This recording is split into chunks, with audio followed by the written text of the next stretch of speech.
Howdy, people. Welcome you all to another live digital conversation here on the Polynesian Eyes podcast.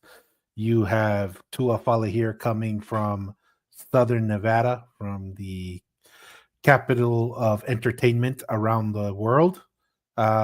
We are excited to be here on another day to have a live digital conversation. It's been a interesting week or so here in the world of the Polynesian Eyes. We've had a lot of activity online. Appreciate everyone's likes, shares, comments. Really goes a long way. And also subscribing.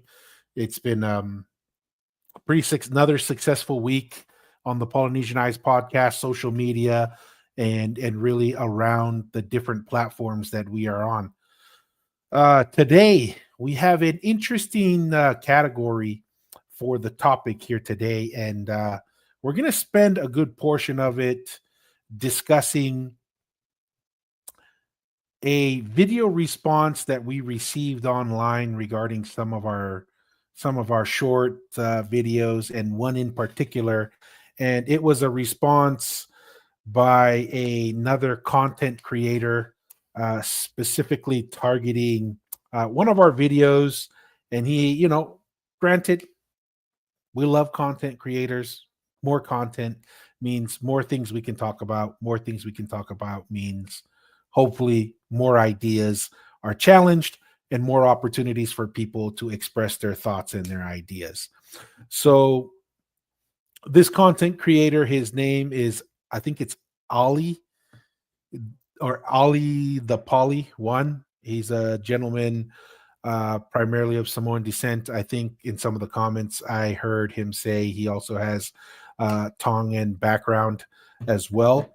But he really took issue with one of our videos, and really, I guess, multiple. He follows some of our content, and we're going to get into that, and we're going to kind of react to his thoughts, his perspective on it.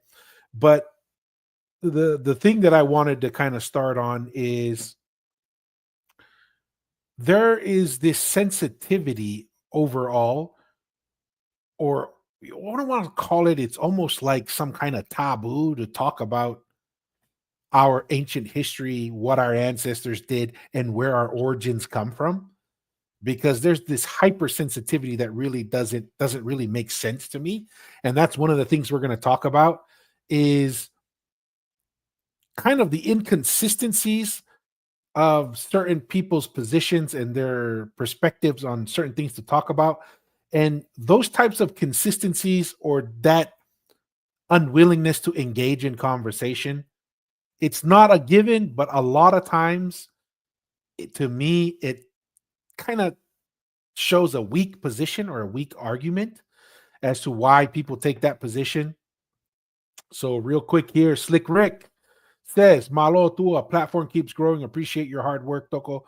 Keep that foot on the gas. Really, it's all because of support from our viewers and listeners, Slick Rick, like you guys. Appreciate it. As everyone knows, every like, every subscription, every share goes a long way. And you guys sharing what we're doing, it's the last month and a half has been mind-boggling for us. The growth and so forth has been fantastic.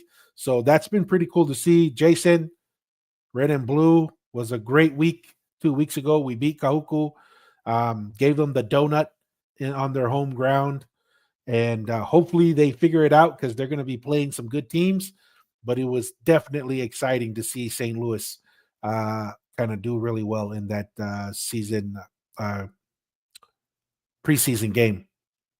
Flick Ricks also says here, have you got a chance looking at Francisco Perez? No, I have not. I lied. Is he the one who also does like travel? Is he also do like some travel videos? I think I came across some videos of someone in Tonga with that name, and they were kind of like travel videos and kind of talking about that, but I didn't find anything. Oh, it's not him. Okay. No, I've looked a little bit, but I haven't found him just yet. So if anyone knows Francisco Perez or has his email, or whatever, I'll put the podcast email in the chat. If anyone has his contact, please send it over, um, so that we can reach out to him. So he's in Hawaii. Okay, he's in Hawaii. Well, the good news is if he's in Hawaii, we can probably hopefully track him down and talk to him. Do you know any of his social media? I think you said Slick Rick. He was active on social media, but lately he hasn't been as active, if I remember correctly. But we'll keep an eye out for him. But I just put our email out there. If anyone has his contact, we'd love to get in touch with him, have a conversation, and then just kind of talk it through with him. But coming back to the comment I was kind of sharing earlier, there's this hypersensitivity to discussing our history, especially I find it very interesting, especially when we start talking about Samoan history. There is a hypersensitivity online that I find a little bit unusual, where it just seems kind of unbalanced in the sense of the proponents of Samoa's position as the cradle of Polynesia and so forth. It can be expressed, and that's not considered being rude. That's not considered being downgrading to others, um, which I don't always take it that way. There are a few exceptions to that. But if you were to propose Tonga and the Tu'i Tonga, there is like an allergic reaction to that. And comes to the point where it's like, oh, this has already been decided. There is nothing to be discussed here. You are just being rude. You just need to be quiet. Really doesn't make sense to me, right? Like, if this is something that you really believe in and you think you're right, okay, open up. No one's ever 100% right about anything, but if you have that interest, you would at least say, oh, yeah, I can. I mean, I enjoy talking about it. I enjoy discussing it and listening to other ideas, other positions. But I've noticed there's like an allergic reaction. Unless what you're gonna say and what you're gonna discuss fits a certain idea, fits a certain perspective, it's gonna be labeled as hate. It's gonna be labeled as being rude. It's gonna be labeled as blah blah blah. Um, and I really find it intriguing, and that's going to be something that we're going to visit and walk through, and kind of revisit that concept many times, because this is a prime example. This gentleman's video, we don't know him. um like I said, I had come across some of his videos online, but really didn't think much of it. Don't always agree with some of the things they say there, but what's new? I mean, we don't agree with a lot of people on a lot of different things. It's not the end of the world. So it wasn't a big deal. But um, this is the gentleman right here, and it's Ali the Pauly, um, and they do a podcast. Seems like they enjoy what they're doing. Great. He likes to talk a lot about Samoan history and the positions for there. But look at that. Look at that comment. I think that's hilarious. This is another hater that we run into quite a bit. DF, right? And this is the kind of stuff that I'm talking about, that just it doesn't make any sense to me.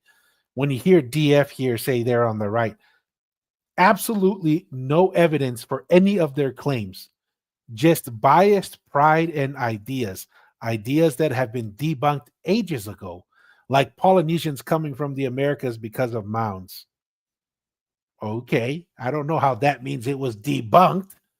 Okay. um an alleged empire ran by a chief that supposedly unified Pacificans. Okay, well, that's a new term. All across the Moana based in Tonga. Nothing but a bunch of Mormon mumbo jumbo. Almost felt bad with that DF. Thing is, most of the ideas presented and brought up on Samoa's behalf aren't even the Samoans or Samoan history, but from their own scholars and their own history. I we'll finish the comment here and then I'll come back. Not just from Tonga, but the whole Pacific has evidence of Samoan influence and rule, if you want to even call it that. And it hurts their egos. It's not like they can stop anyway. They have no choice but to move onwards with their fantasies. The whole community knows their faces and family name now. Balls to the wall. Okay. And you seeing DF right here, Samoana, a whole bunch of these guys. It's the same culprits, always popping up. We didn't know who you were. We really weren't going out to find you guys, but you guys are consistently commenting. So obviously, this is something that is hypersensitive to you guys and your ideas. So to say there's no evidence, we all like 90% of the stuff that these people are offended by, we read out of scientific papers. We watched videos of people reporting on the scientific work that was done. We even talking about oral histories. We talk about no evidence. Like this is I find it rich, especially when we ask for what's the evidence on the other side. And they say, well, there's a story in Micronesia, and there's a story in Samoa, and okay, guys, maybe there's a reason why you guys think that that's real because it's just a bunch of stories. And we're not saying that oral histories aren't important. They are important. But we also know that oral history sometimes is just a story that is driven by politics and by other things. So you have to be thoughtful on some of these oral histories. We started here's the prime example, and I'll share this. We started before going online for the live digital kava sessions because we do get a lot of activity on TikTok, but we haven't done a lot of interactions with the followers on TikTok. So what we've been doing is we've been doing lives as we prepare for the show, and that's just one way that we can engage with some of the followers on TikTok. Is we go online, and as I'm preparing for the show, setting things up. And when I say preparing, we're not like, guys, we're a two-man show here, one man IT, one man everything. So I'm just talking about setting up my computer, camera, and stuff. That's the extent of setting up for the show. We aren't a highly funded deal here. This is for the love of the game. If anything, we're going in the red for this stuff.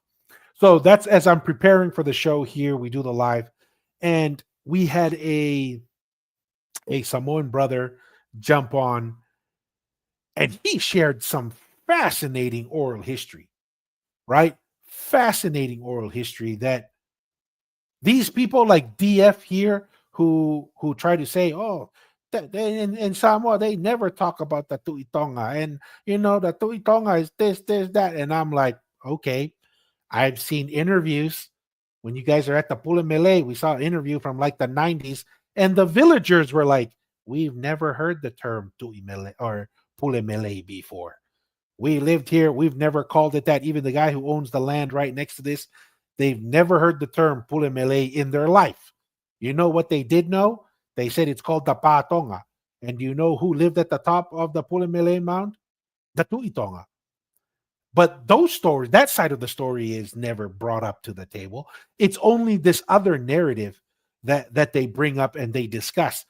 So this gentleman from Samoa, he said from Pangaloa, maybe it's on the eastern side of Upolu, he shared there are many Matais and many people in Samoa and Haamoa who say, if you aren't from the Tuitonga line, you're not going to be a ruler or a king over Samoa. and that there is a tremendous alliance, a tremendous relationship between Tonga and Samoa, and that we were one nation under the Tu'i Tonga. And I'm like, do other people in the villages talk about this? And this gentleman was like, absolutely. Even the Matais from that area. And he even, you know what's even funnier?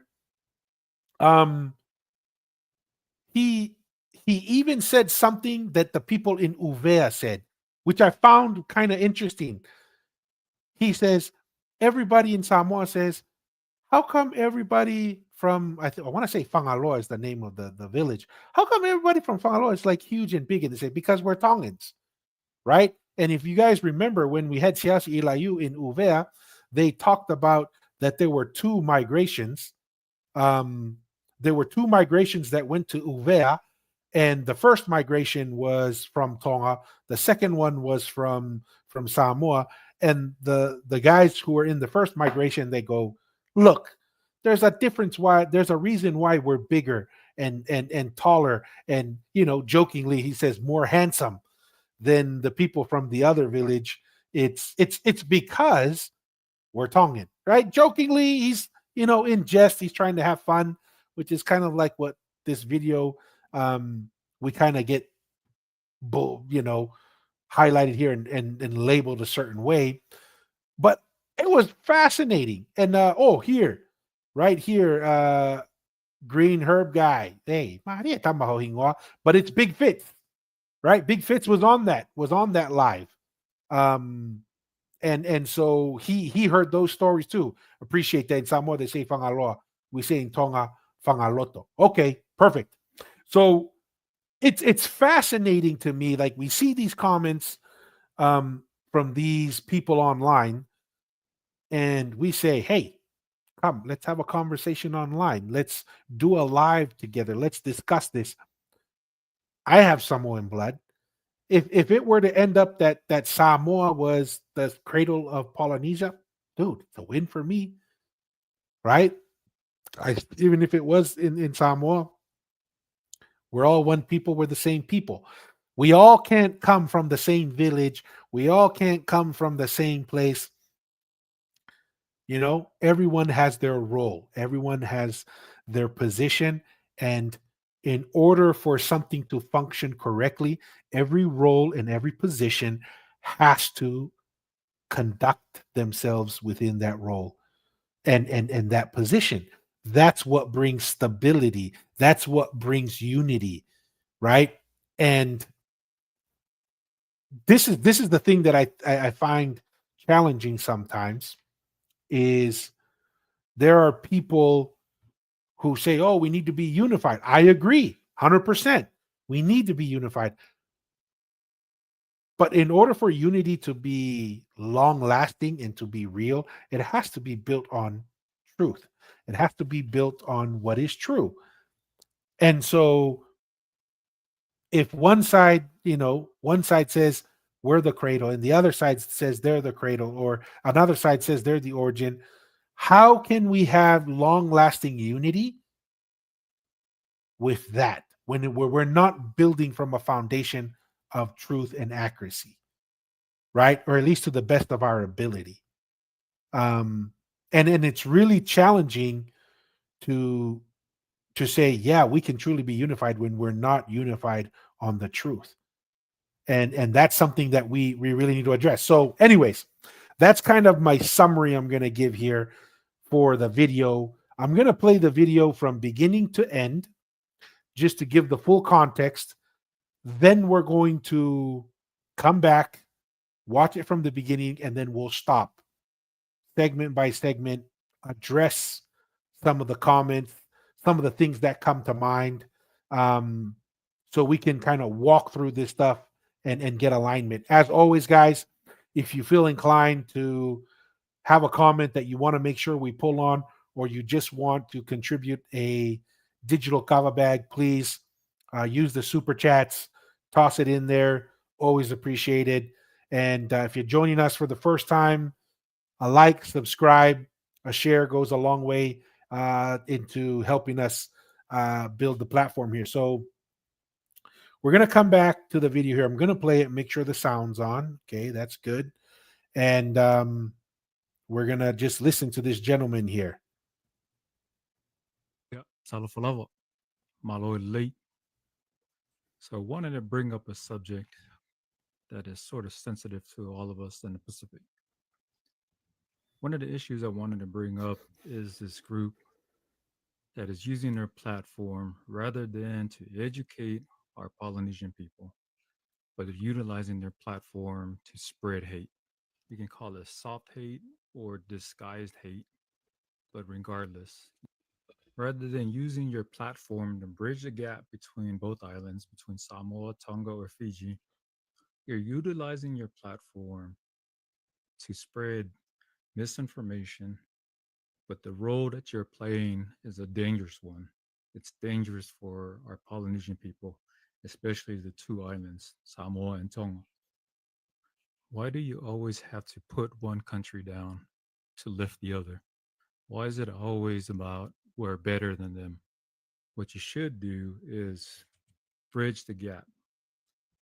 So, this recent video you made, I also made a video similar to this several months ago. But notice the difference. Notice the difference how you projected your message versus what I did. Here's a unique historical reference which involved the Samoans and Tongans playing in this sport. So you'll find it in William Mariner's account. So according to William Mariner, Finau's son returns from Samoa, and he's also bringing with him friends from Samoa. So part of his wedding ceremony is they participating in this type of event. Are we going to do it the Samoa way, or we're going to do it the Tongan way? And the Tongan way, when a foe is on the ground, pretty much it sort of halts the event and allows the individual to get back up. Now they say the Samoan event, once the your foe is on the ground, you can continue to strike him so long as he's moving. It seems like both of the Tongans and Samoans were playing this sport, but the Samoans were a little bit more crazier in how they had their rules. Fighting, as Mariner reported. The difference Ay, of Mr. which is Aotearoa. that the Hamoa custom allows a man to beat his antagonist after he is knocked down, as long as he perceives signs of motion, while the Tonga mode only allows him to flourish his club over his fallen foe, and the fight is ended. So you know what that reminds me to of the certain class. I'm not sure how you concluded that the difference in the difference in style of Samoans versus Tongans in the club fighting was due to you having more class.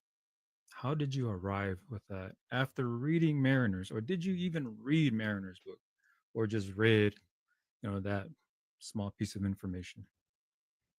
If you go back and read the different parts of Mariners book, you will learn quickly what type of class there was. You know what that reminds me too of the certain class of how you present yourself. Samoans are a little bit savage, more like behavior when they have their sport. No, that's what I'm thinking, right? After you Yeah. beat him, then you can just keep beating him as long as he can move his finger. He's still alive, right? He's still moving. The Tongan one is you knock Once him he's down. down, he's done. A lot more. It's a lot more. I don't know. It's a behavior of just a certain higher class of entertainment. You know Mhm. what I mean, Tua? Yeah. More civilized. That I find that very interesting. But I just thought I'd share that. I don't know if you had anything on that what I just read. No, I mean I agree. I mean that's it's understanding that this is sport. Sport is for entertainment, not for the So I won't fall in this trap of attacking your video and saying Tongans didn't have class, because that's the approach you had. But here's Oh what I would my have done. gosh. You could have given the Tongans a lot of praise. Let's look at these pages right here, 77 to 81 of Mariner's book. You had the opportunity to bring praise to the Tongan people. So here's an opportunity you missed to bring attention to this gentleman right here. Give him praise and historical praise that was forgotten in history.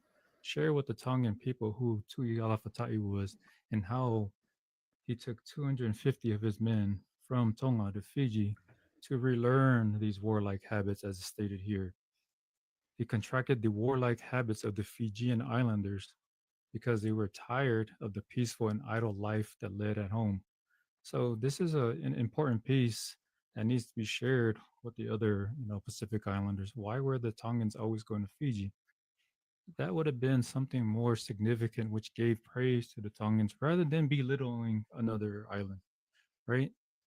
So we talk about bridging the gap, and here's another opportunity that was missed for you to bridge the gap between the two islands. You could have said the two islands had so much respect for each other that even in the club fighting, and also in this example right here, it says the ceremony should be performed for the most part after the manner of the navigator's island. Mariner is sharing how close the two islands were. They respected each other. The Tongans had respected the Samoan people. You go further up, they brought two wives from Samoa for the prince. So, how did you read Mariner's book and just summarized it with hate, division? So, let's do better. If you have a platform, let's use this platform to bridge the gap across Polynesia, across the Pacific Islands. The last thing we need is for us to have platforms to continue to sow that division. There's so many viewers out there who are listening to us. And then if we continue to feed into that narrative, guess what? Look in your comment section. There's enough fighting going on, and I'm tired of it. I'm tired of listening to everyone bickering and saying one island is better than the other. Hey, I get it. We all have pride in our own individual islands. If you're Samoan, you're gonna be proud to rep your Samoan islands. If you're Tongan, damn straight, you're gonna be representing Tonga. Hawaii, same way, and all of the other Pacific Islanders. I'm not just saying this for the Polynesian islands, I'm talking about all the islands across the Pacific. Have we not learned from Brother Fiji with all his work trying to unite us Pacific Islanders? And this is what we continue to do is to fight one another. I thought I looked at Fiji's funeral as hope that we finally found a way to unite as one whole Pacific. Yeah, Salaf. Yeah. So interesting. Interesting. Um, obviously, this gentleman here is not aware of what our position is, and what we pursue in our discussions. Um, you know, like the comments here I'm seeing here by Green Herb Guy. Yeah, that could be true, right? But let me do this. Let's bring this up, right? Let's bring up.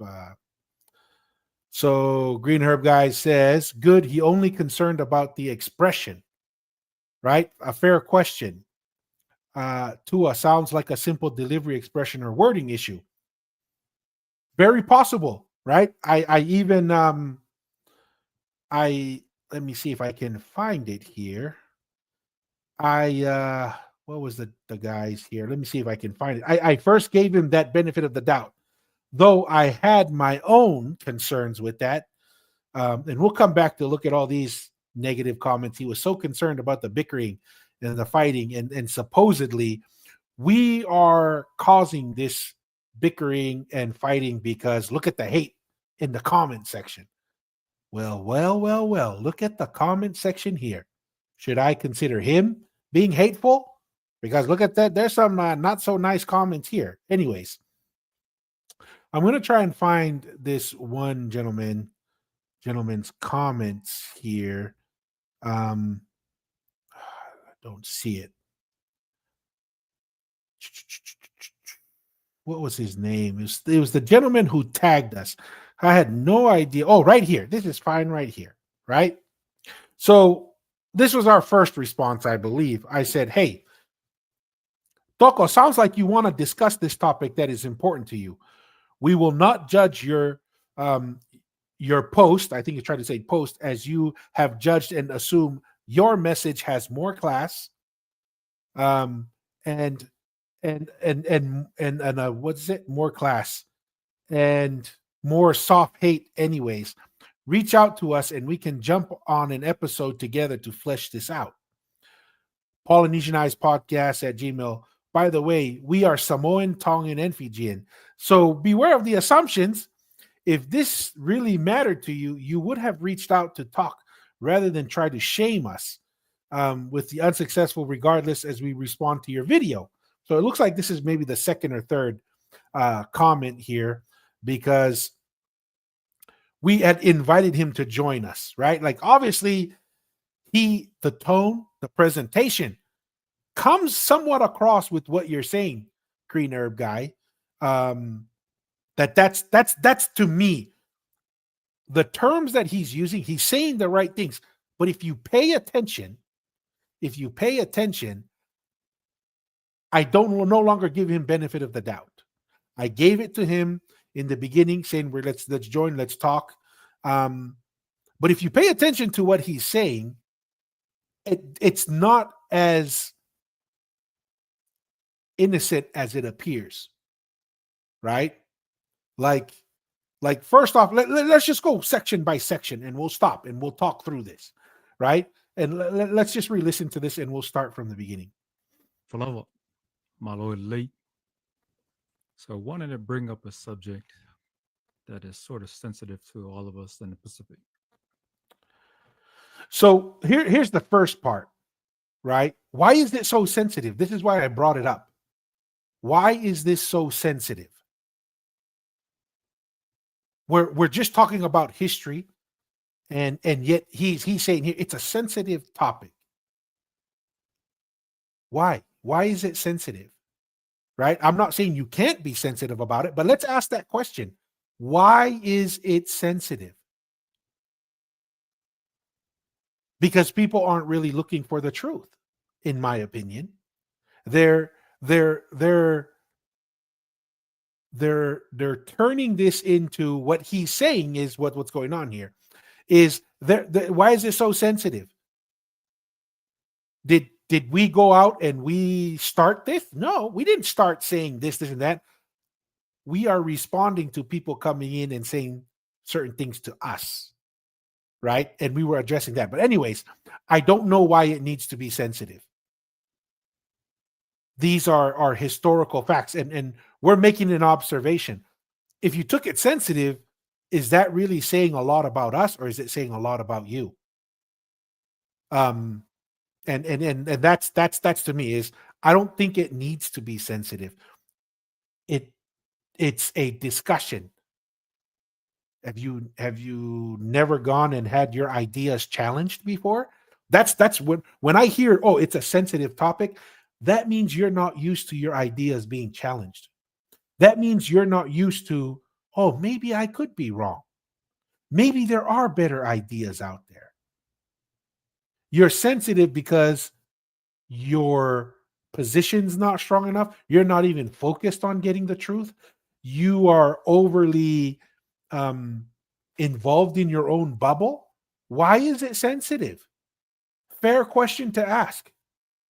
And if it's so sensitive, why is he commenting about it? If it's so sensitive and that sensitive, why is he commenting about it? Because he's saying, oh, it's so sensitive, these guys shouldn't talk about it because it's sensitive, and yet he's talking about it. Okay, that's fair. All right, we'll give him that. It's fine. Okay, fair. Give us your points. One of the issues I wanted to bring up is this group that is using their platform rather than to educate our Polynesian people, but they're utilizing their platform to spread hate. You can call it soft hate. Okay. So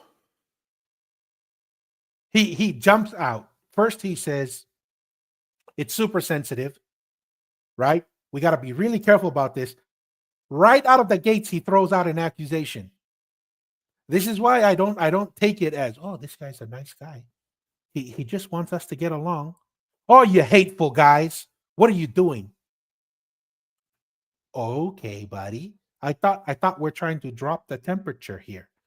I thought we're trying to make things educational. Right? You notice it's like, I'm not here to educate people.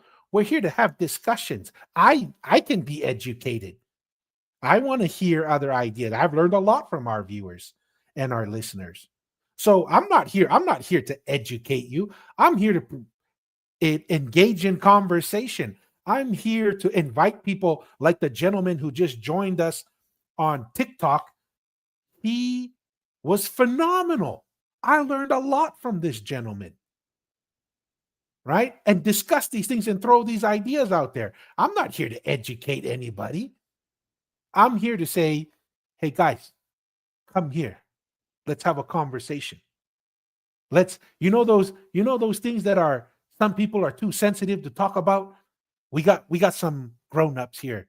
We might not like that our idea got slayed in the first round, got knocked out in the first round, but that's part of the game.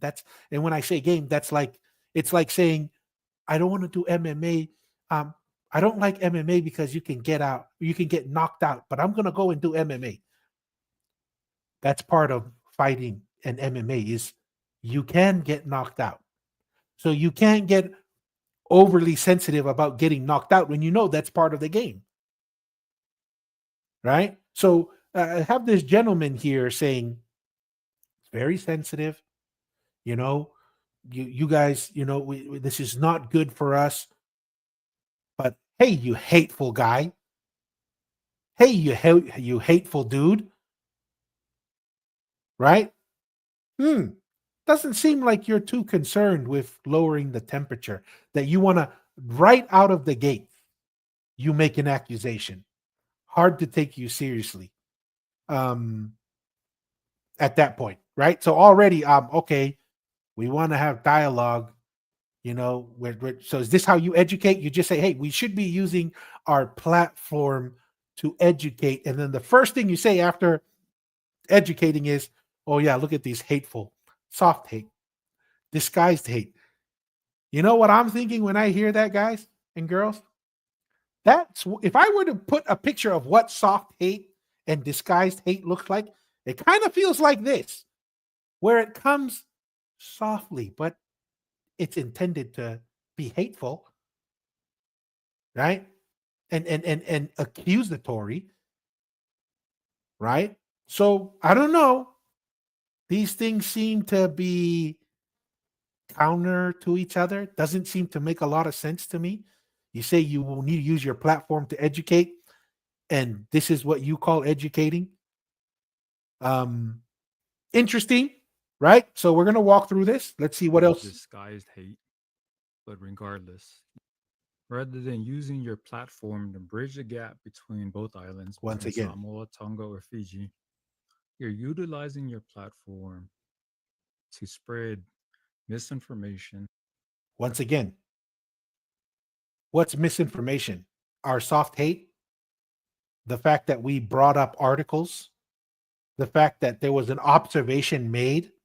If we were to go watch, well, we'll save that comment till we get to that part.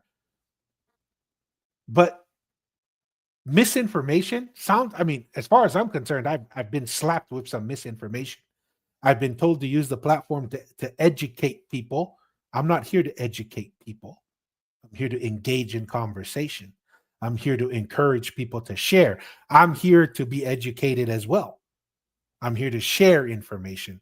So what's misinformation to say, hey, Polynesian Eyes, use your platform to educate people. And then right after I say that, yeah, you hateful son of a gun.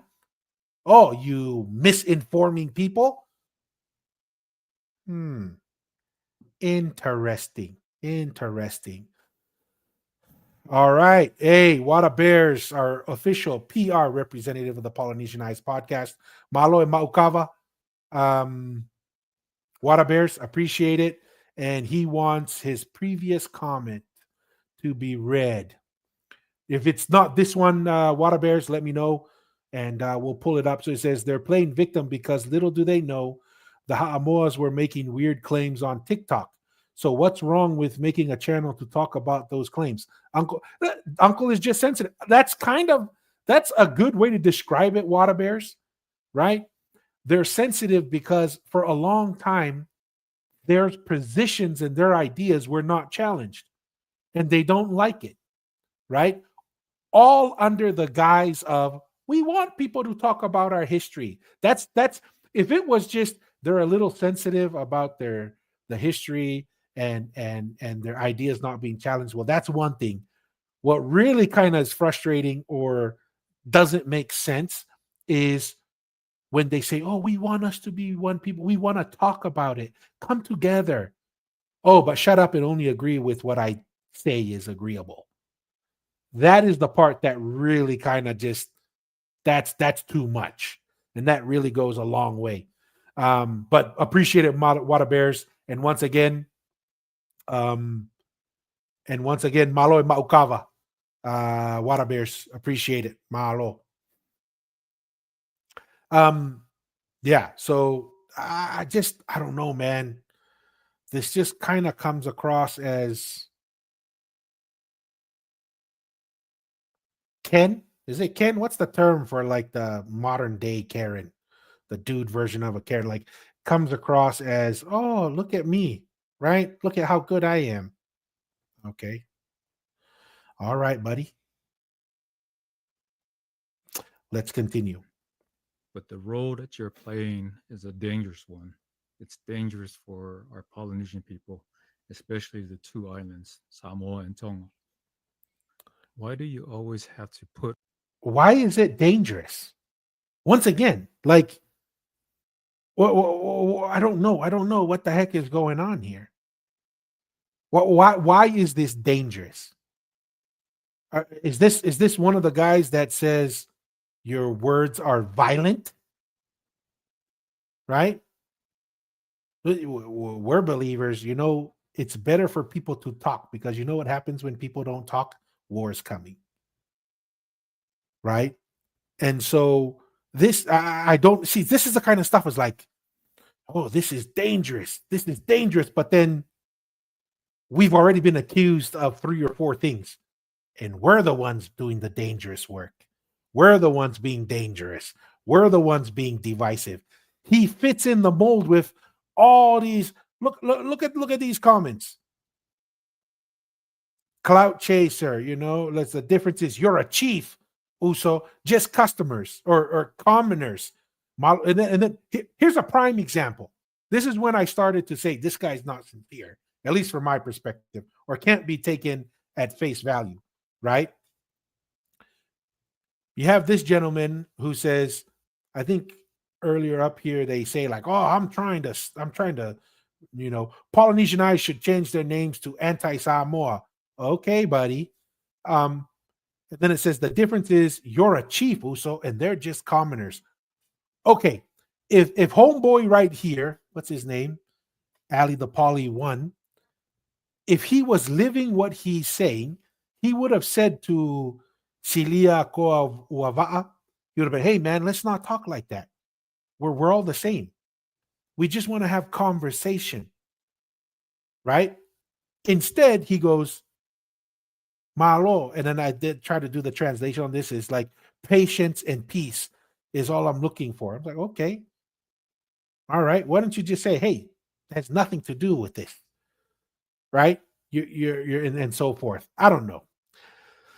Let's come back. Let's come back here. put one country down to lift the other? Why is it always about we're better than them? What you should do is bridge the gap. Like you're bridging the gap. Appreciate it. And we don't. Is it the best wording that we did? No. Granted, it could be better, but hey, we have thousands of hours of stuff online. Are we saying we're perfect? No, but we've tried to bridge the gap, and you know what? Some people just don't want the gap bridged, right? Some people don't want that gap bridged because they have their own agenda, their own perspective. We didn't go off there and say Samoa is terrible, Samoa is bad. All we said was there's a Polynesian nation, Polynesian empire, and the center was in Tonga, on Tongatapu. That's all we said. And we get attacked for it, and yet we're the ones that's causing division. So, yeah, we'll see. We'll see how this goes. So this recent video you made I also made a video similar to this several months ago, but notice the difference. Notice the difference how you projected your message versus what I did. Here's a unique historical. Once again, you did it wrong. I did it right. How? Yeah, okay, all right. So you're gonna teach us how it's done. Okay, fair. Let's see. Let's see how it's done. Historical reference, which involved the Samoans and Tongans playing in this sport. So you'll find it in William Mariner's account.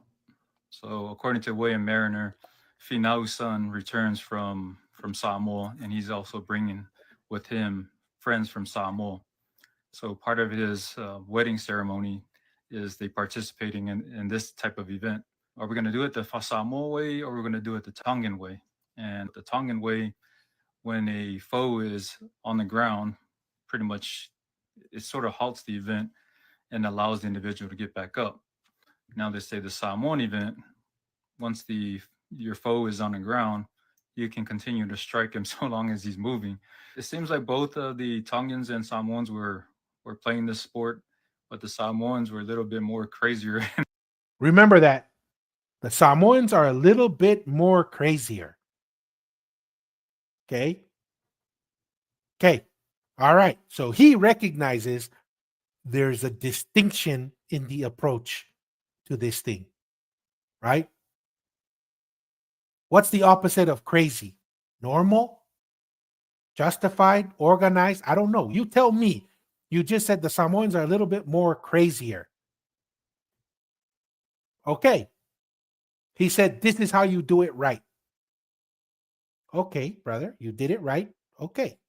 How they had their rules. As Mariner reported, the difference of which is that the Hamoa custom allows a man to beat his antagonist after he is knocked down, as long as he perceives signs of motion, while the Tonga mode only allows him to flourish his club over his fallen foe, and the fight is ended. So you know what that reminds me too of the certain class. I'm not sure how you concluded that the difference in style of Samoans versus Tongans in the club fighting was due to you having more class. How did you arrive with that after reading Mariners, or did you even read? Okay. So let once again.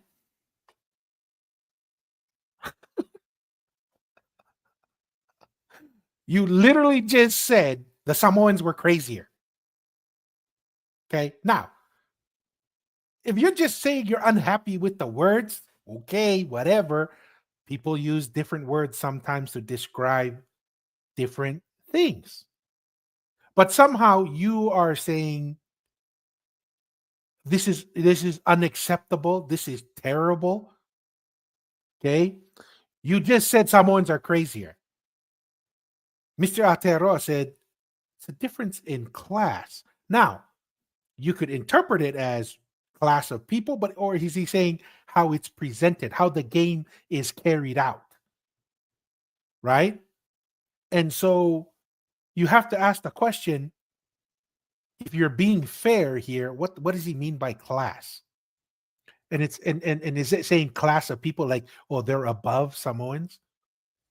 Okay, fair the doubt. But you said you're crazier. What's worse, being crazy, calling people crazy, or saying there's a distinction in class?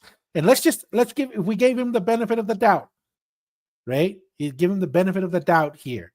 He's trying to be helpful, maybe, right? But let's see. And then he says, did you even read? Do you see the condescending approach to this? Did you even read the book? Okay, who's projecting now?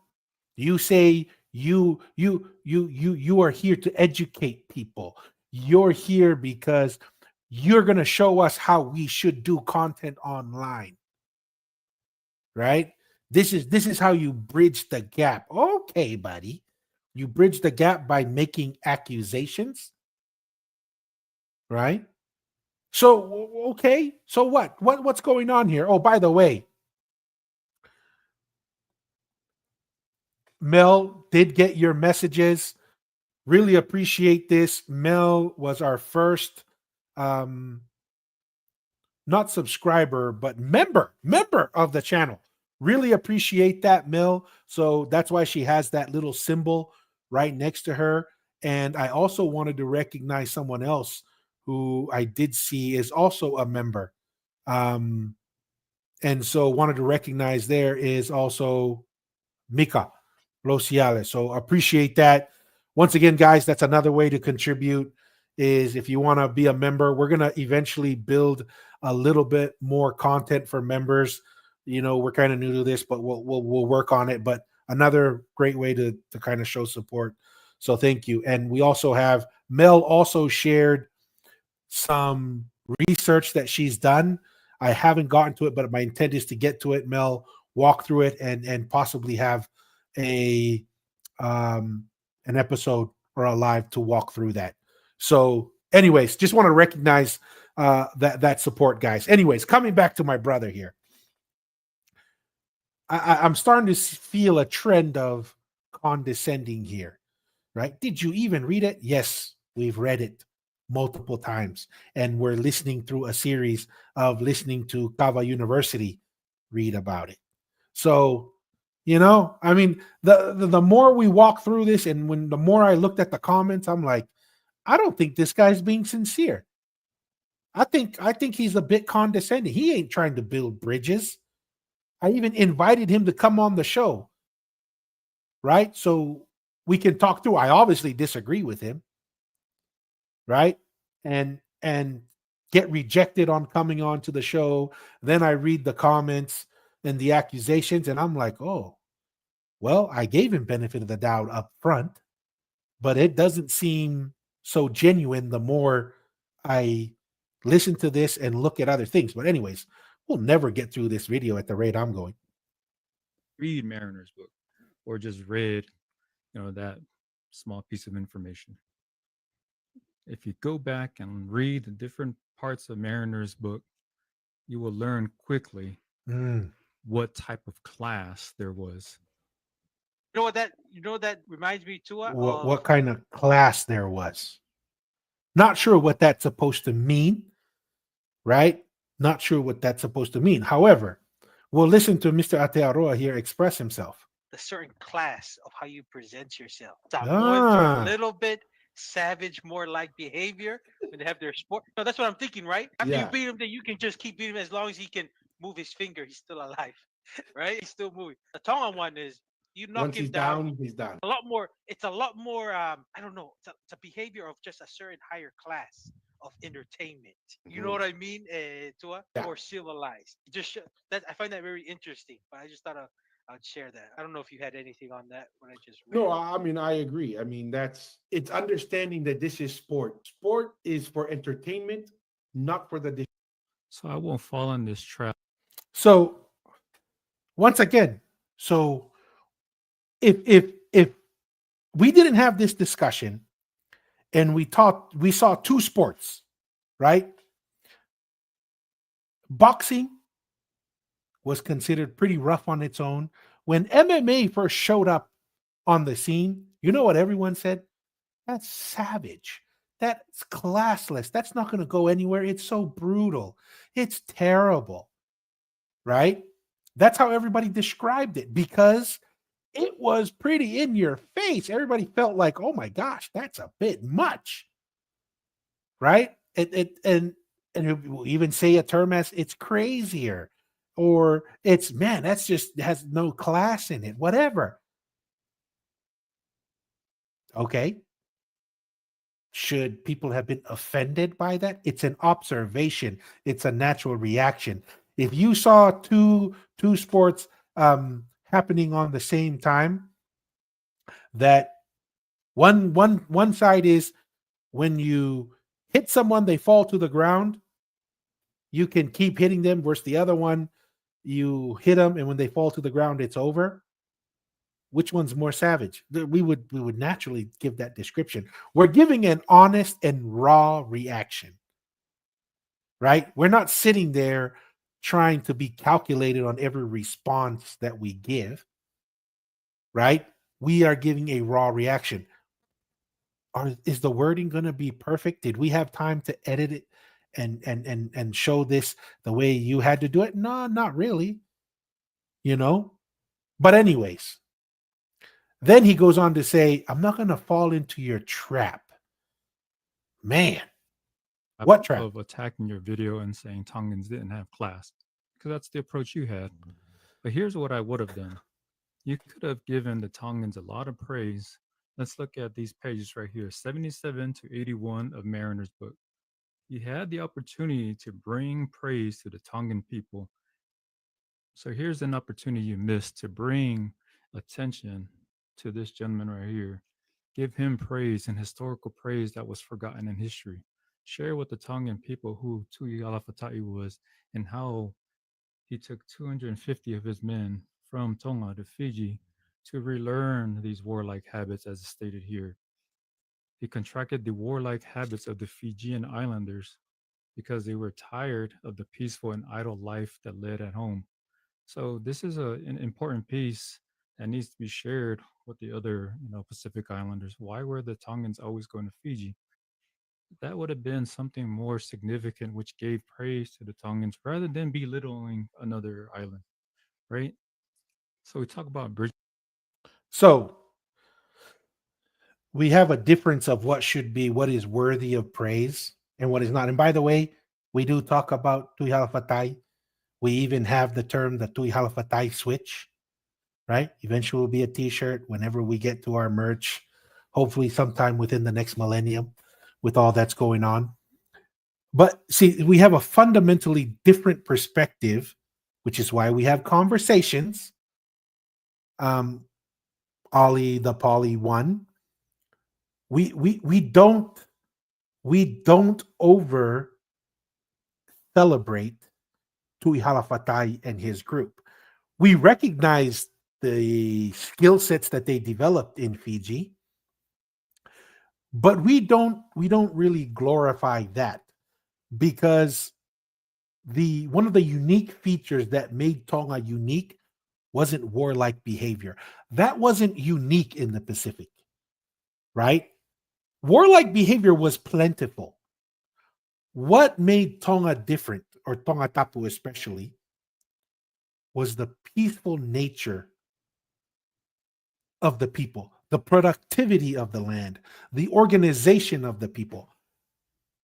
We're not going to go and put Tui Halafatai above that, right? That's not what we say. Oh, it worthy of praise. We recognize the skills to learn, but the question is, why would we elevate that above peace and organization? Right? We need, that's a whole different perspective. Warlike behavior is what you are just saying we shouldn't do. You don't want the sensitive things to be talked about. You want politically correct conversation, and then the next minute you're going to say, well, you should have highlighted how warlike they were and why they went to Fiji, and that's what you should have elevated. So are we elevating peace and dialogue and order, or are we elevating warlike behavior? Right? That doesn't match up.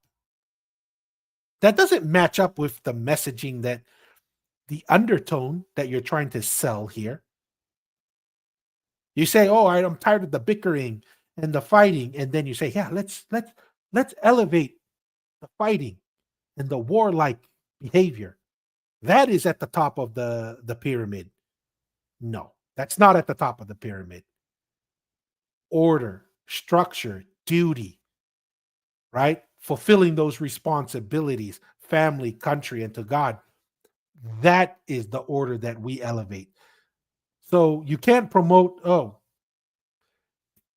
build a bridge over the gap and bring it together and then say, oh, you should have highlighted the war and the fighting, right? So I see some Bridging the inconsistencies gap. there. And here's another opportunity that was missed for you to bridge the gap between the two islands. You could have said the two islands had so much respect for each other that even in the club fighting, and also in this example right here, it says the ceremony should be performed for the most part after the manner of the Navigator's Island. Mariner is sharing how close the two islands were. 100%. Don't disagree with They that. respected each other. The Tongans had respected the Samoan people. You go further up, they brought two wives from Samoa for the prince.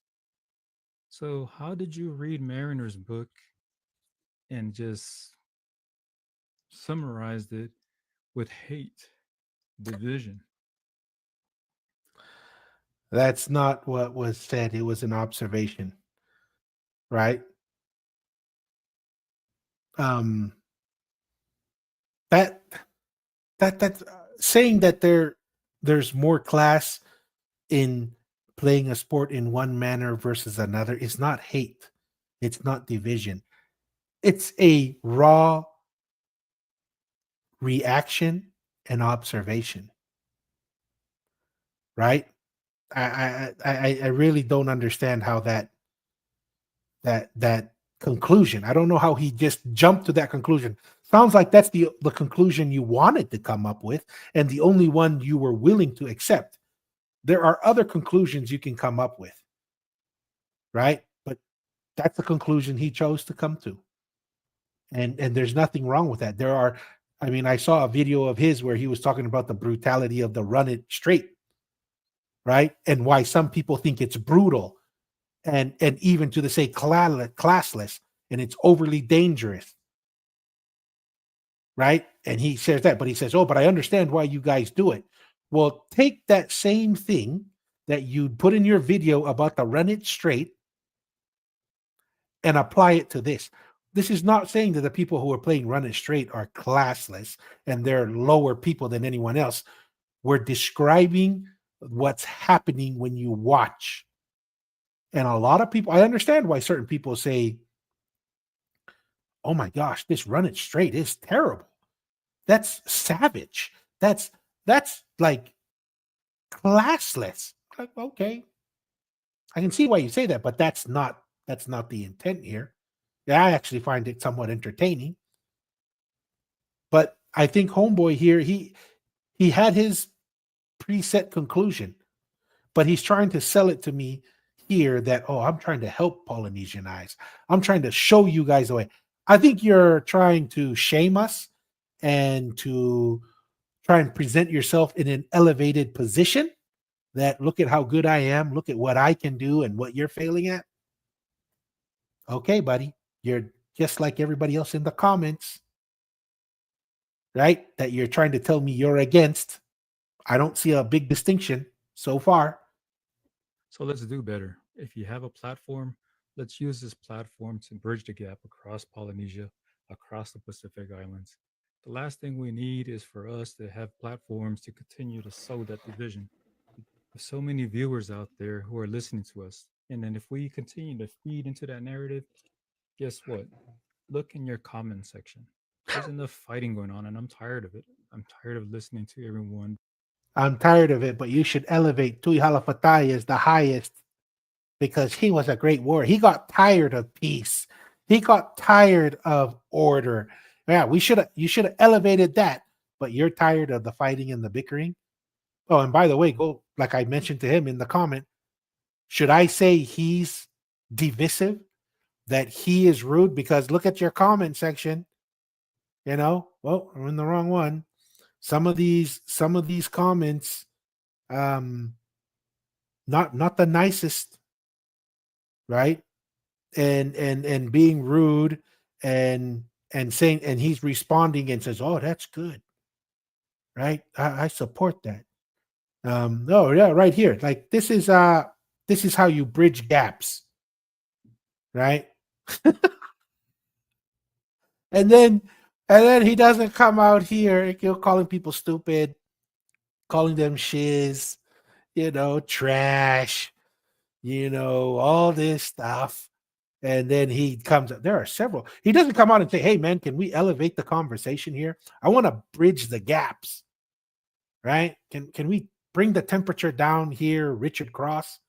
Let's bring the temperature down here and be more respectful, have dialogue and conversation." No, the response is, there are several Tongan accounts that I enjoy because they aren't feeding into this need to undermine other islands.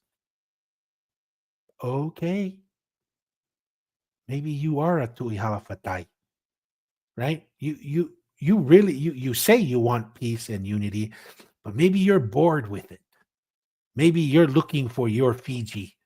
Maybe you're looking for your Fiji. And this is your Fiji right here.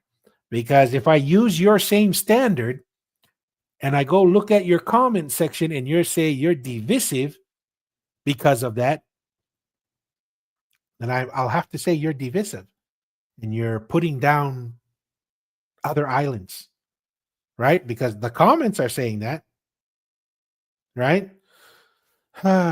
Anyways, let's get through this video here. Bickering and saying one island is better than the other. Hey, I get it. We all have pride in our own individual islands. You know, if you're Samoan, you know, you're gonna be proud to rep your Samoan islands. If you're Tongan, damn straight, you're gonna be representing Tonga. Hawaii, same way, and all of the other Pacific Islanders. I'm not just saying this for the Polynesian islands. I'm talking about all the islands across the Pacific. Have we not learned from Brother Fiji with all his work trying to unite us Pacific Islanders? And this is what we continue to do, is to fight one another. I thought I looked at Fiji's funeral as hope that we finally found a way to unite as one whole Pacific. Malo, brother. Yeah, salafalava. Malo. Anyways, maybe I overdid that with this guy, but I don't know. It's just kind of funny that we're jumping on here to bridge the gap, bring peace together, while also just slapping us around at the same time. So really don't take a lot of seriousness into this brother's position here. And actually, I think he revealed more of himself in it. But let's see. He did. Let me see. I think I saved it. But let's if I were to take his same measuring stick and use it on one of his videos, imagine what we could be saying about him. Okay. And we're going to bring this up.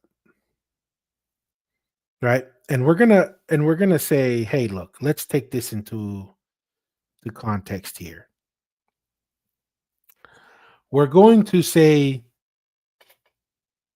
what's sensitive, what's divisive, and what we think is harmful, right? And what we think is good things to educate people on, and say, let's take that standard and apply it to this video real quick. Right? Let's just take what our brother here has said, and let's take that same standard and look at one of his videos, and let's see what we can come up with, or what our reaction should be. I want to go back to OnlyFans. So, Yep. what is your advice to them? If there's someone out there that wants to follow your path, that's interested in pursuing, an account in OnlyFans, what's your recommendation to them? Okay. Jeez, I didn't realize the music was so loud. I'm not glamorizing this kind of work. As I've said before, the only reason why I did this was because my husband agreed to it.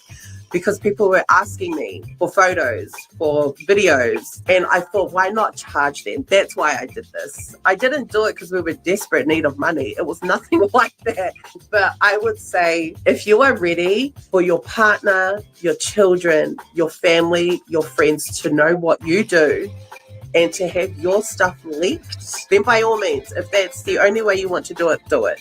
But again, it is not something I glamorize, especially for our young girls. But yeah, just prepared for the backlash, the judgment, the leaks, everything.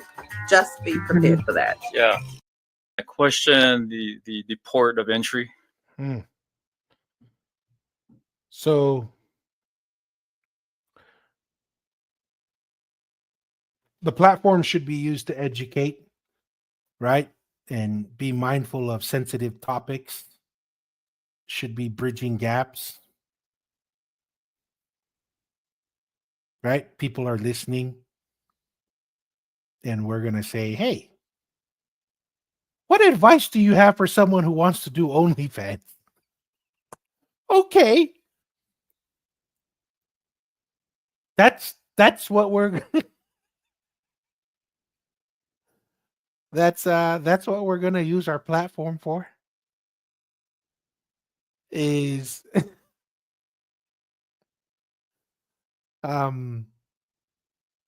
yeah, that's we're going to get lectured on using the term class and say that's that's a sensitive topic there. You should be using your platform to educate people. You should be using the platform to bridge gaps and not to be divisive. And you're going to say, hey, what's your advice, OnlyFans lady, for someone who wants to do OnlyFans? That's the education we're giving. That's not a sensitive topic. That's not a topic that will cause division and bickering and people getting upset and saying, yeah, that's what we want. We're going to freak out about, we're going to freak out about using the term class in reacting live to a historical book. But then there's OnlyFans. Yeah, hard to take that seriously. That's a hard pass for me. I think I'd rather stay with our conversations. Some people are sensitive about history, looking at the past. But I think I'd rather stay there than say, hey, what's your advice for people who want to do OnlyFans? I think I'm fine where I'm at. And I think I'm fine where the Polynesianized podcast is. With that being said, it's interesting. I'll still, like, once again, obviously disagree with Ali the Pauly.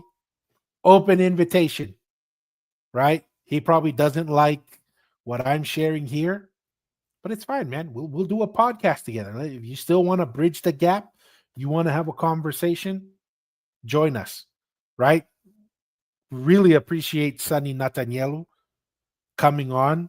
Don't agree with some of the things he shared, but I learned a couple things, right? According to him, there's some metal object that they found in the Pule Malay stuff that could be metal that predated European contact.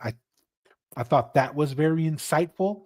I really enjoyed the work that he's doing on his research for young Polynesians overseas and leveraging our culture and our history to help them navigate the challenges in the modern world.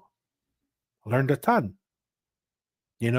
Ali here, if he were to join us, though we disagree on some of this stuff, I'd probably learn something from him.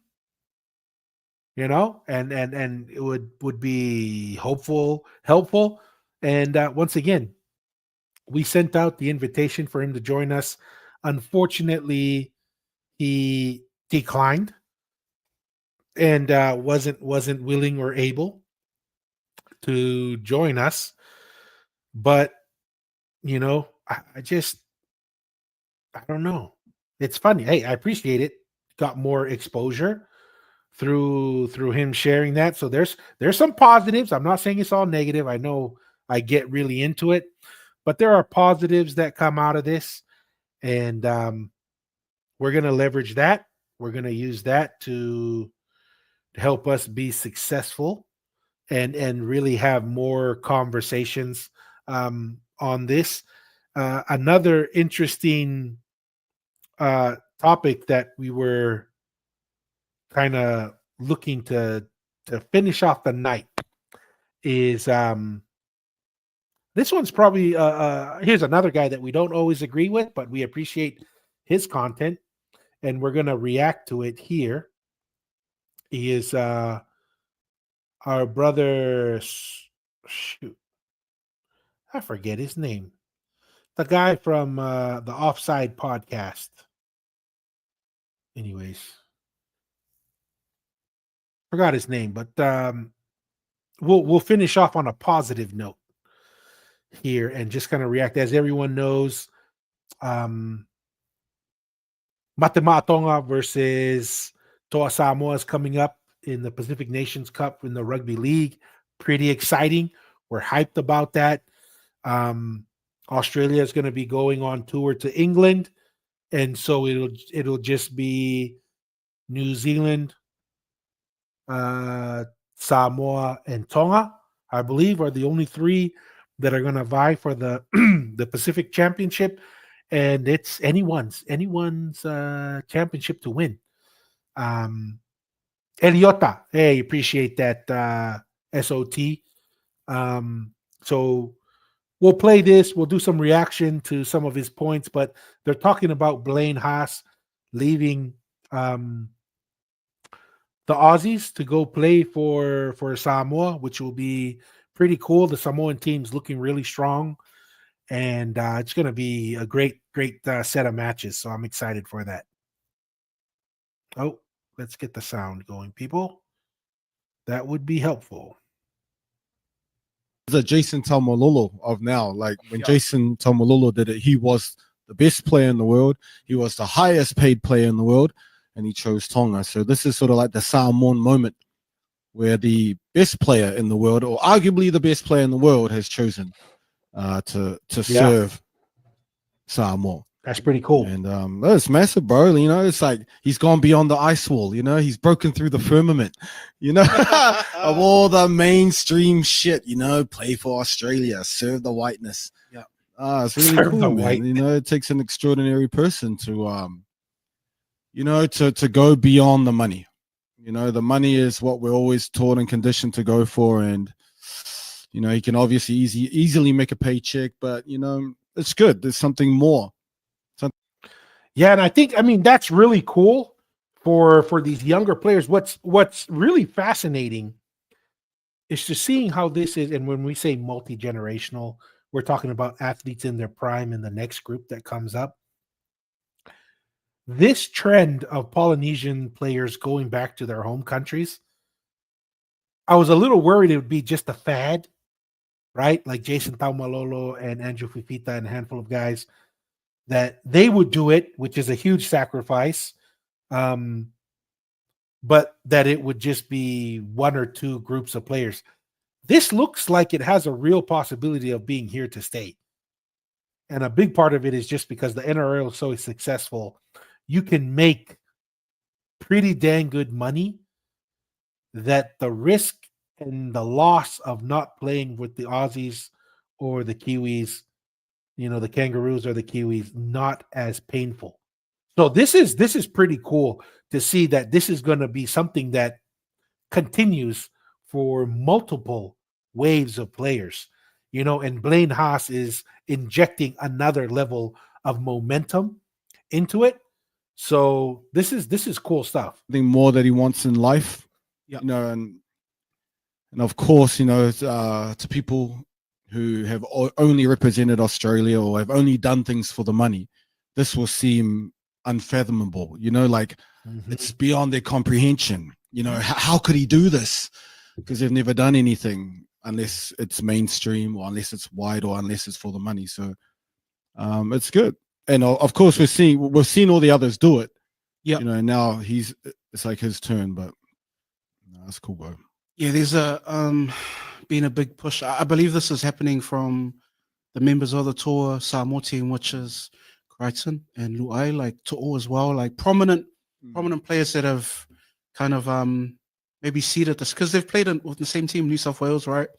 So there'll be kind of conversations, but I know that he would have taken this upon himself to do, but this has been a talking point for the good part of 2 years, whether he's going to come to Toa Samoa or not. Yeah.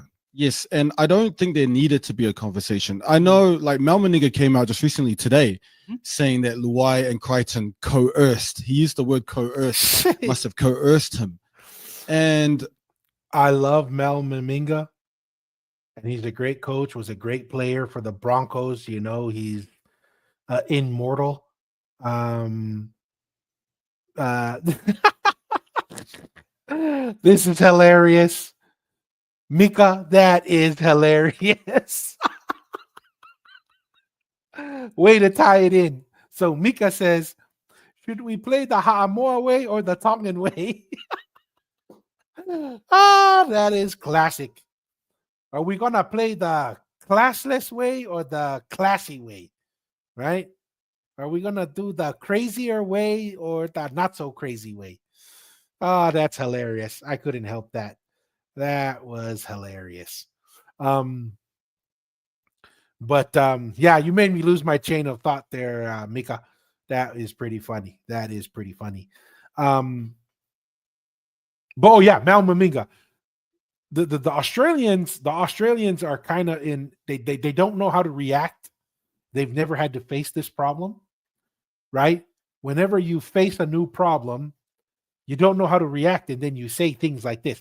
This is kind of how it feels like where a lot of the Tu'i Manua ideas were never challenged. And now that we're challenging them, a lot of people are like, oh, what?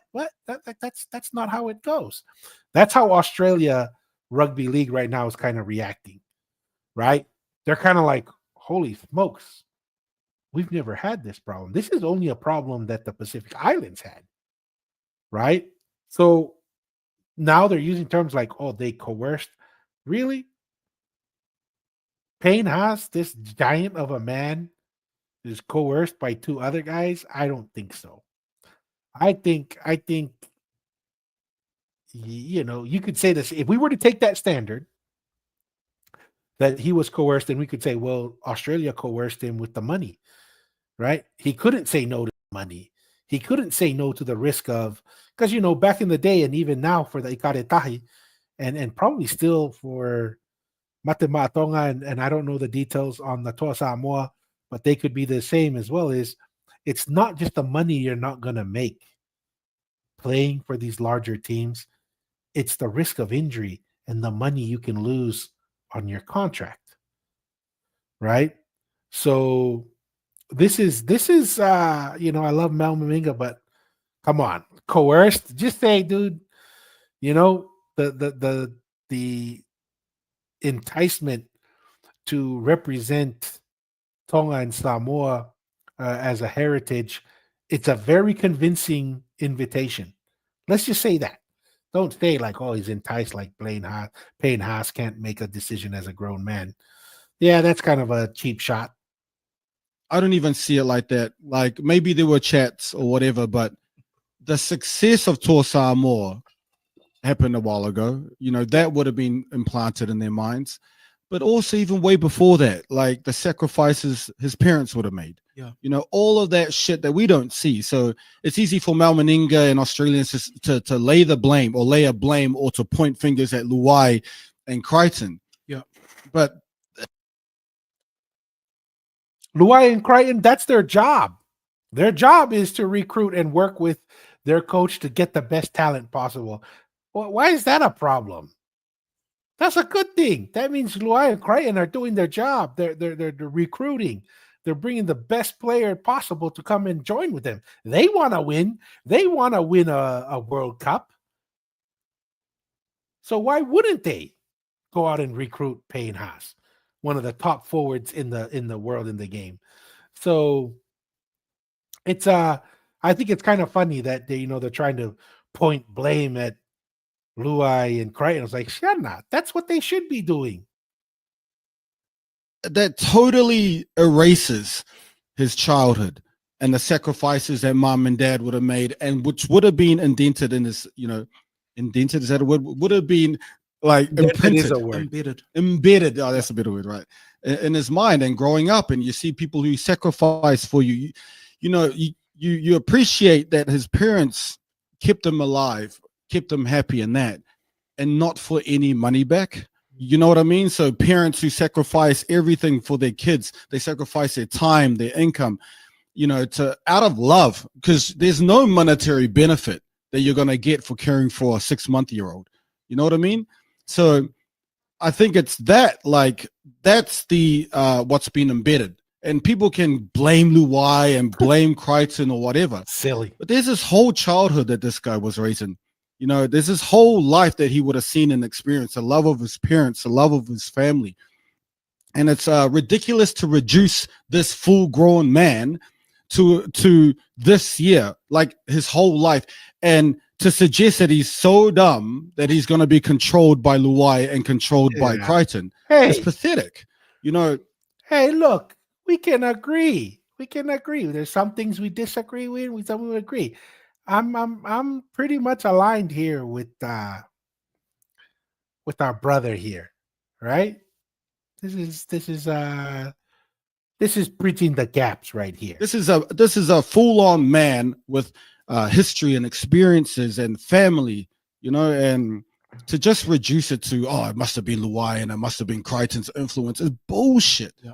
You know, this dude has a soul, and he would He have has a seen soul. the sacrifices that his parents made and appreciated that they The guy who doesn't believe in God says we have a soul. Marie, Toko, I think you're coming around. You're coming around, Toko.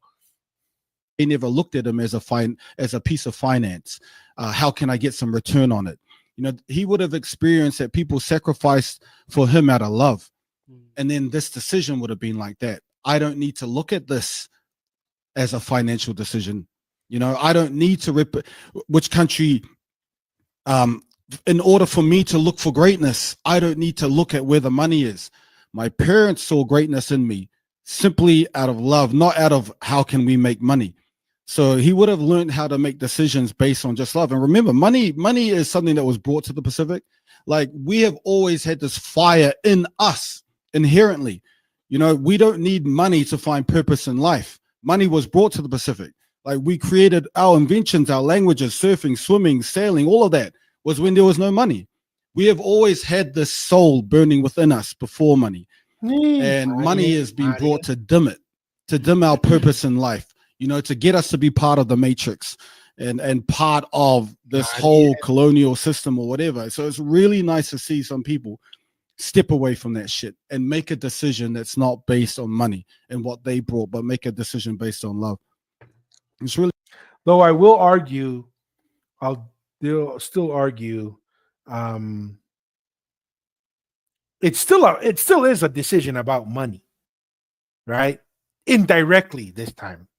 The reason why this decision can be made is because the financial concern that had plagued people in the past are not at the front now, because a lot of these guys have made good money, right? So in a sense, it's still financial decision, but it's an indirect financial decision.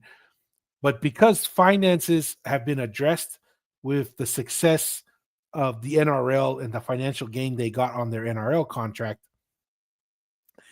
it's no longer a driving force behind it. That's why, if you guys pay attention, some of these Australian guys are saying, you know, they need to choose when they're 16 whether they're gonna stay with Australia. It's like, well, at 16, you're like, you ain't got no money, you ain't got no financial stability. Of course, you're gonna choose Australia or New Zealand. But you know, that's why they want to make that decision earlier. Because if they wait till they get financial stability, then all of a sudden that's not the driving force and they'll make other choices. So though I agree with the overall comment that he's making, I don't know about the colonial system that needs to be fought, but the overall principle is I'm aligned with, but it's still a financial decision. It's just that I am financially stable enough to play for Tonga or Samoa or Fiji or for Papua New Guinea.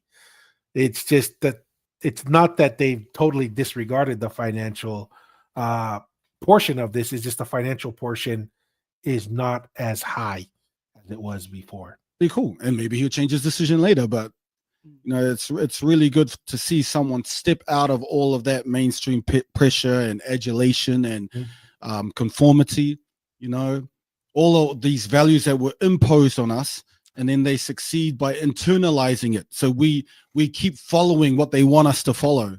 It's awesome to see someone go, nah, I don't want to serve Palangi Australia. I want to serve these dark-skinned brown people over here, you know. It's really cool. It's always cool every time we see that. And I just really think it's bullshit to suggest Mal Meninga to say, oh, it was because of Luai and Crichton. Come on, bro. This is a man with a soul, a Samoan man who saw sacrifices by his parents, you know, growing up, seeing them struggle, seeing them tired and still smiling, putting food on the table. This is a man with depth, bro. Yeah, You know, fair. and a That's life.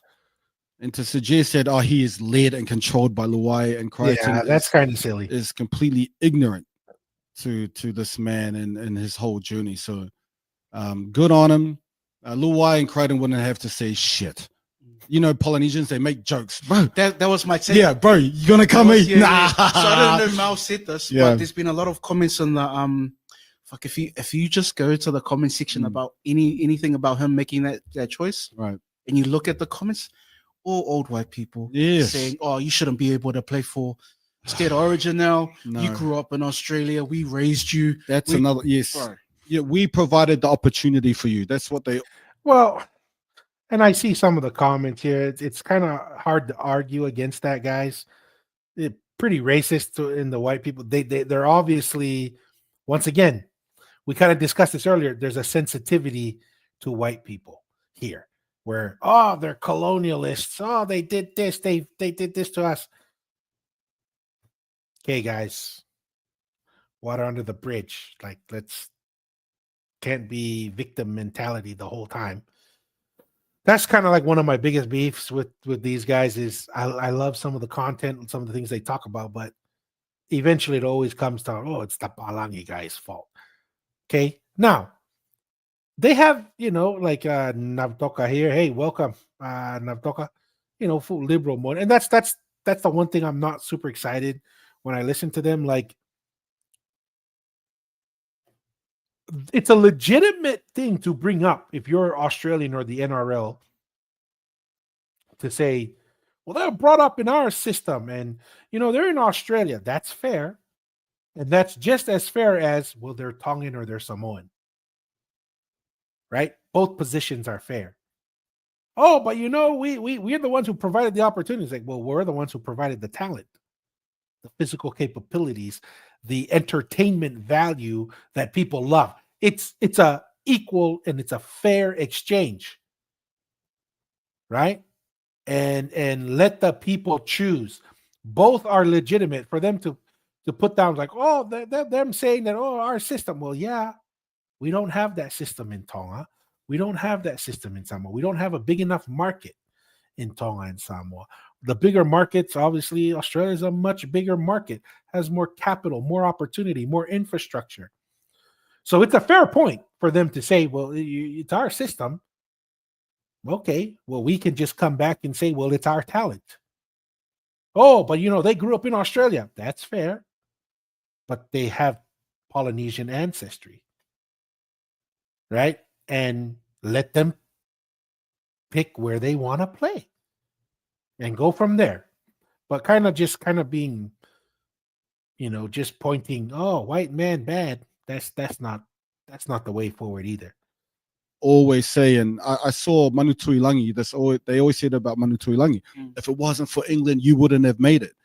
Even though Alessandro Tuilangi is the top rugby player, top professional, one player of the year, how many times try scorer of the year, represented Manu Samoa, Henry Tuilangi, same, is in a lot of people's greatest ever 15s. That's what we're talking about.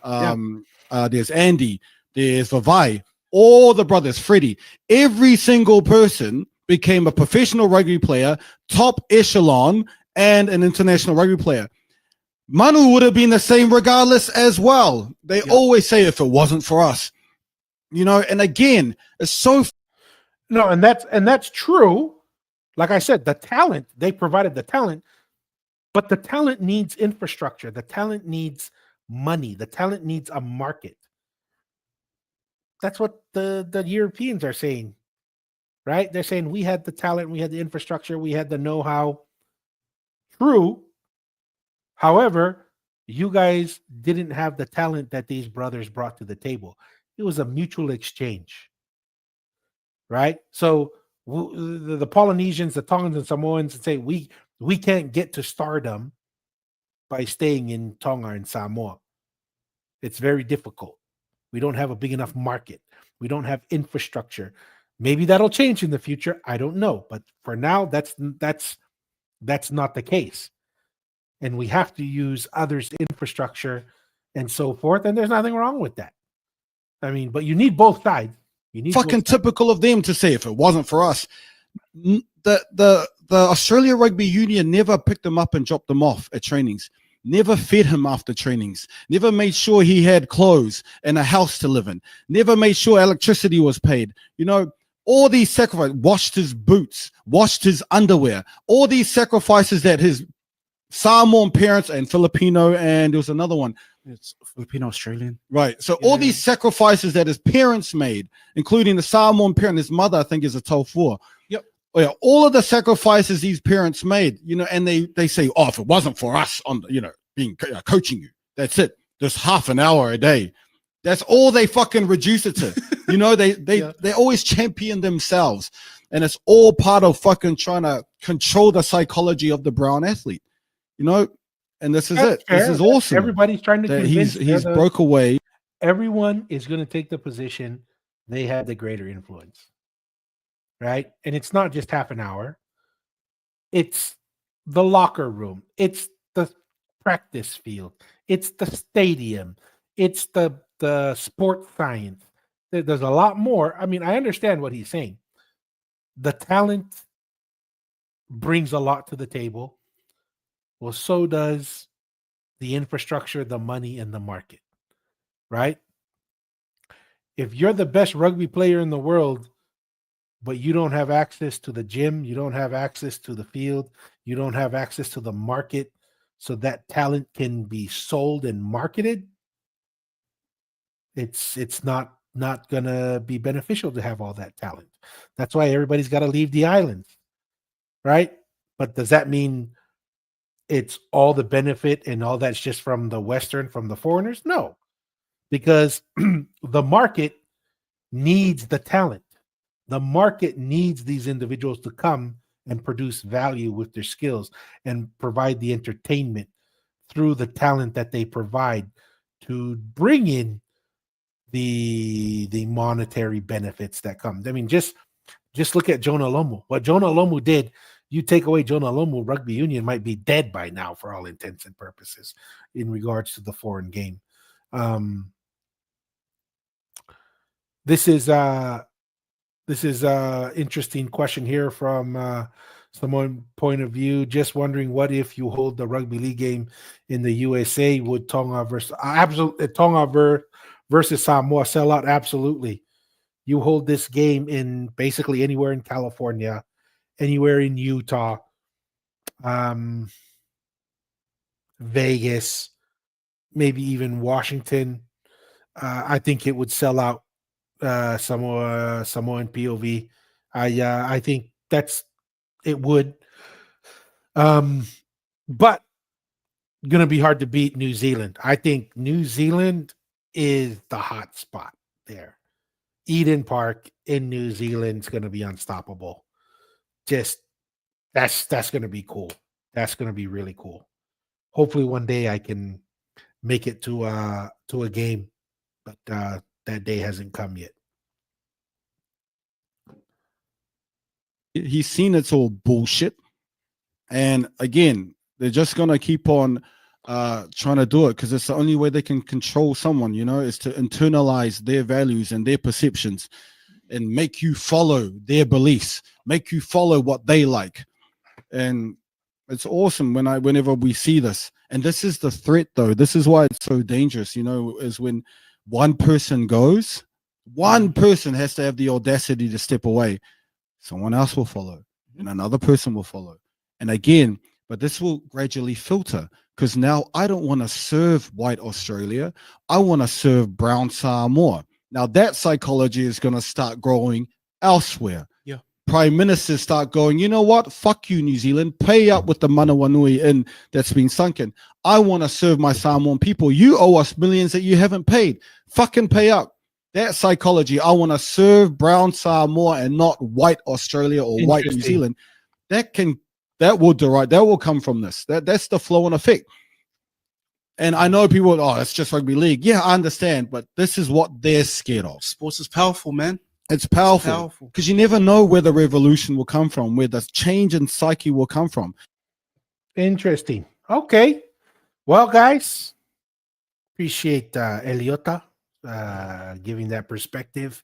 It'd be interesting. Excited to see the Toa Samoa versus Matabato and the Kiwis. I want to leave them out. They're going to be pretty good too. So it's going to be very competitive. It could be Tonga, could be Samoa, could be New Zealand who wins this. But wanna thank everyone joining us on the live. Appreciate everyone's support. Want to recognize again some of our contributors. Once again, Wara Bears, Malo and Maukava, greatly appreciate it. Appreciate all the support there and the donation for the digital kava there. Want to recognize Mika as well. Appreciate the support there, Mika, in being a member and a contributor. And then there's a lot of comments. Let me see if I can find Mel further back here. But I also want to recognize Mel as well for being a member right here. Also want to recognize Mel there for being a member on the program. So really appreciate all the support. Thank everyone. The end of the day, we want people to stay curious, be bold, and don't be afraid to ask the hard questions. And until we do the next live digital kava session, guys, peace. Have a good one. Malo.